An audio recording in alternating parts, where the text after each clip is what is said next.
What's good, guys? Back here again for something a little different. Um, Today I want to do something for Shark Week. I did not even realize that was still going on as a thing, and I just wanted to throw my 2 cents out there and share some information that I learned on this little PowerPoint that I did for an independent study, talking about really sharks, but the class Chondrichthyes. I remember when I was a kid watching National Geographic, the Discovery Channel, Animal Planet, like those types of channels. And I was so fascinated with like all the stuff that they did. But after a while, I kind of grew out of it, not due to the fact of, hey, this is boring, but they started they started making,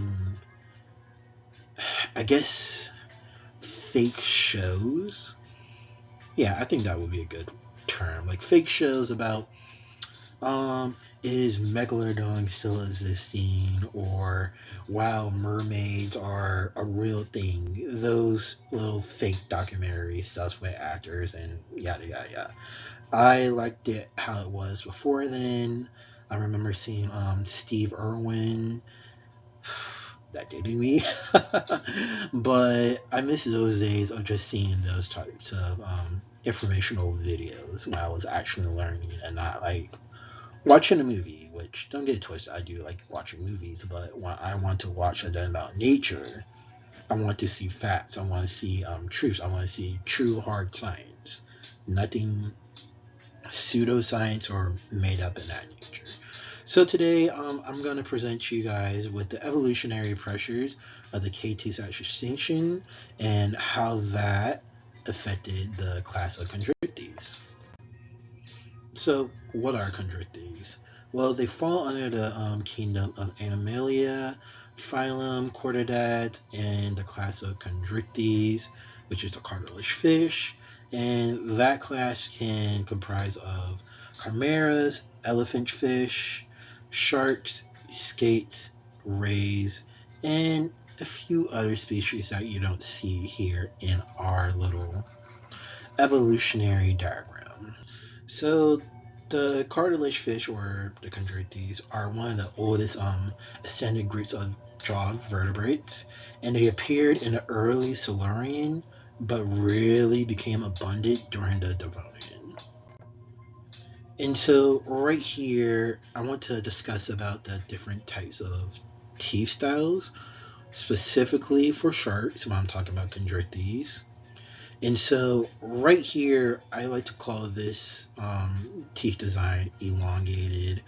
And this dentition is designed for grasping and cutting. And so when I mean grasping, I mean, let's just imagine you're trying to catch a bear in a bear trap, and psh, the trap closes and the bear can't really get his hands out. That's the elongated style I'm meaning. And so it was a good indicator that this teeth design was good to catch smaller animals that might could slip out real easily, such as rays, squid, other sharks, and other crustaceans. There's a little more to this style. There's also something called a lateral cusp.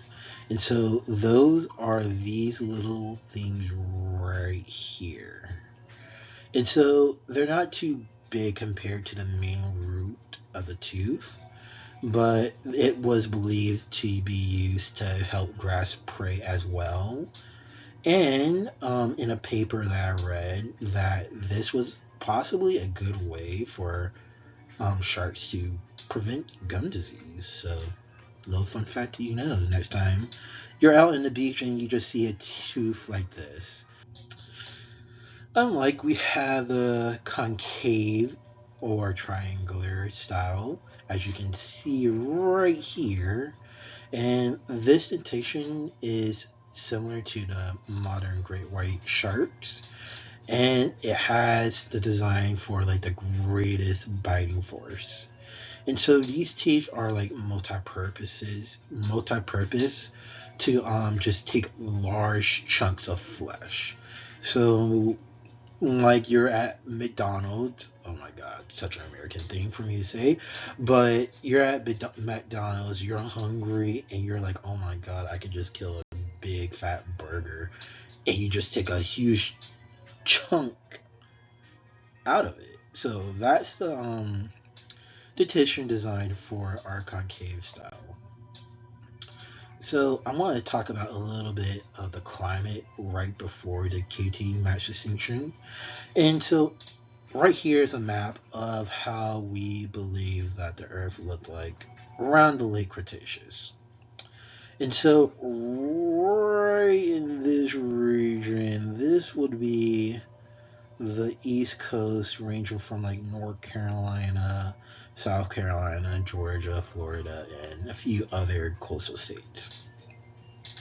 And so it was believed that the sea surface temperature reached up to 35 degrees Celsius about 100 million years ago. And at that point,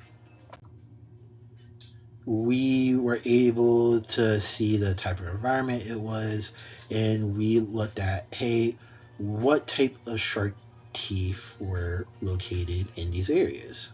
So I'm really going to focus in the North Carolina region and some parts of Virginia and South Carolina, but mainly North Carolina for the studies, because you can take this small area and apply it to different regions, because you can find these teeth all over the world.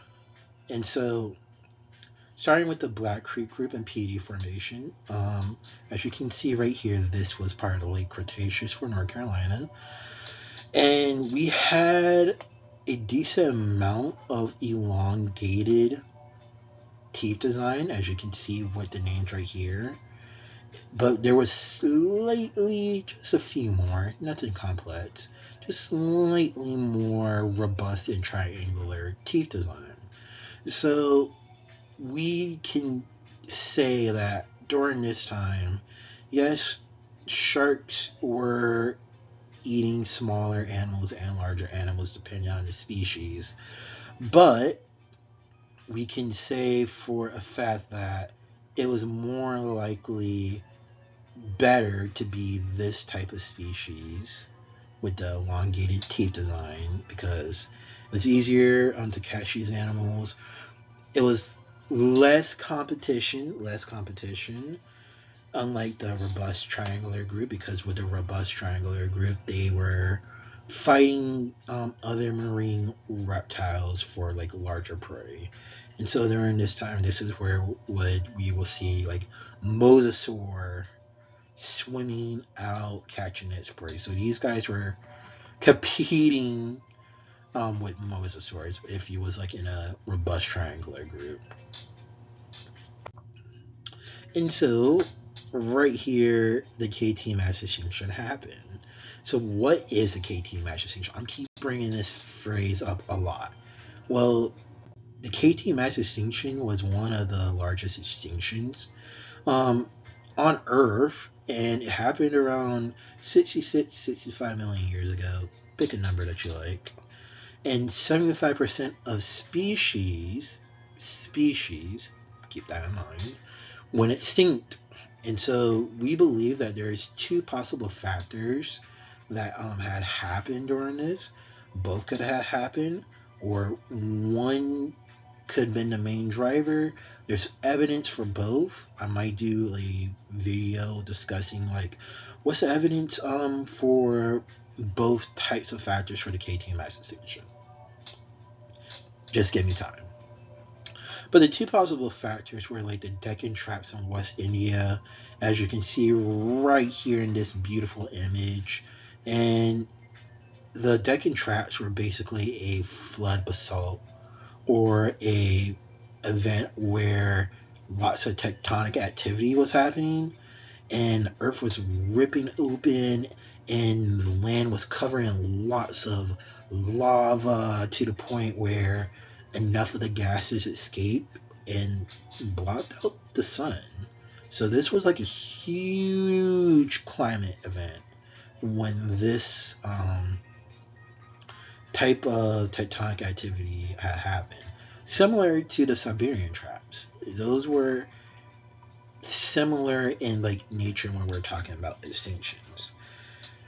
Now the most common one that we actually started gaining evidence since like the late 80s to now, because back then we believed it was mainly this, but in more modern times we think it's this. But there's still papers coming out left and right talking about which extinction was the home hitter, but the Yucatan Peninsula crater. And so that was the crater that was formed when the asteroid crashed into Earth. That asteroid was, I believe, bigger than Mount Everest. But either way, one or both of these events were so destructive that it messed up the food chain. And so if you remember back in biology, the food chain is very important. If you mess with it good enough, you can ruin ecosystems all over the planet. And so the best way to do that is to get rid of the producers or the creatures that take in sunlight and our consumers eat those. And the good ones that we like to look at when we're talking about the ocean is forams. And so due to these events happening, we saw that a pH level of the ocean dropped, which affect the forams. So how do we know this? Like, where's this information coming from? So right here was a paper done. I'm going to put all the links of all the resources I use for this PowerPoint, so you guys can go check it out. I'm pretty sure for some you might need a school login, or if you can find it in your library, perfect. But forams are concarious creatures. Basically, they're made out of calcium. Oof. My teacher would get me for that. But these creatures were made out of calcium, and so if you know anything about calcium and pH levels, if you drop the pH levels, calcium will dissolve. And so that's what we witness. And so this chart was using the Tecton traps as an example, as the impact or volcanisms that happened during this extinction. And so as you can see, there was a significant decrease in carbon levels right when the extinction happened.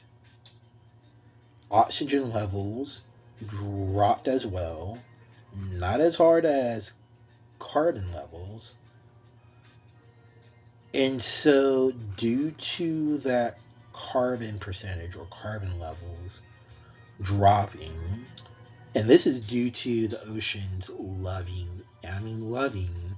to absorb carbon dioxide. Carbon dioxide is actually heavily stored in our oceans, so a little fun fact for you guys. And due to that, we saw a instantaneously sharp drop in plankton forams and calcareous coccoliths. Coccoliths are these like little nano microscopic fossils. Might do a little video about these guys because they're actually pretty cool once you study them. But yeah, we saw a huge drop with these species, and so that's how we know that hey, something has happened, and the only thing that could really mess with these guys are dropping the pH levels of the ocean.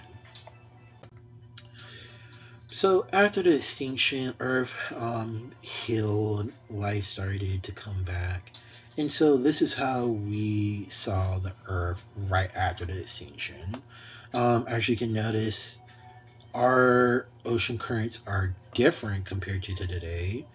due to, like, one, as you can see right here, the Indian Ocean and the Atlantic Ocean actually has a way to flow through.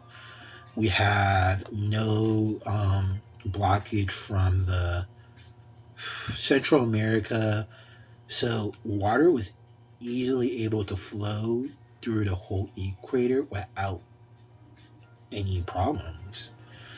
And so the ocean temperatures were warmer, as I mentioned, as ocean currents were still different compared to today.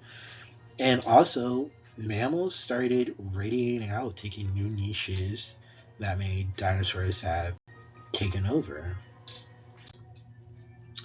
So, what about our chondrichthyes? I haven't talked about them for a while. Well, sharks started radiating out too, and they actually spent it on hunting and scavenging during this time. But their body plan actually remained the same. And so let's go back to the teeth style. We're talking about teeth. And so, as you can see, we have a whole list of different species of sharks with a robust triangular style compared to what we have originally. Like, originally we had like 5 or 6. Now we have up to, what, 10 to 15? But our elongated group, there's not much of them. There has been an increase because, again, they radiated out, but compared to what we saw in the last part of PowerPoint, they're not that much big in that group. And so we saw that there was a change in style from the Cretaceous to the Tertiary. And so there was like a few quotes that I found in this paper that I loved. And so I'm just going to summarize them for you real quickly. First one was the fact that the specialization for the chondrichthyes, sharks again, kind of selected specific traits that they prefer due to the end of the mass extinction event of the Cretaceous. And during the Paleocene, after the big competitors like Mosasaur has went away, they started radiating out and a new food source has came into play. And so that food source that I'm mentioning is whales. Whales are like giant creatures. I know you guys know them well. You've probably seen a whale once in your life. These are like massive creatures. And so due to this like new food source, you would need the right type of teeth to take on and consume that food. And so the robust style was perfect for that. That triangular shape to cut out large chunks of meat, perfect. You can't use those skinny little teeth to grab a giant creature. No, these are good for small creatures. You need something big, sharp, robust so it can just cut right through like a steak knife. And so we saw a slight decrease. It wasn't really much of a decrease, but a slight decrease in elongated style and an increase in robust style. And as I mentioned before, it was primarily to get whales and other large mammals to eat on. So that's it for today's video. Thank you for watching. I hope you guys enjoyed this little random video. I'm probably not going to talk about paleontology that much until like I'm done with school because, again, I'm still learning. I'm still picking up new things. I'm currently about to propose, do my proposal for my master's research. And so I might do a little video on that so you can see, hey, what's this guy going on? But again, thank you. Hit the like button, leave a comment below, and I hope you guys have a good time. Bye.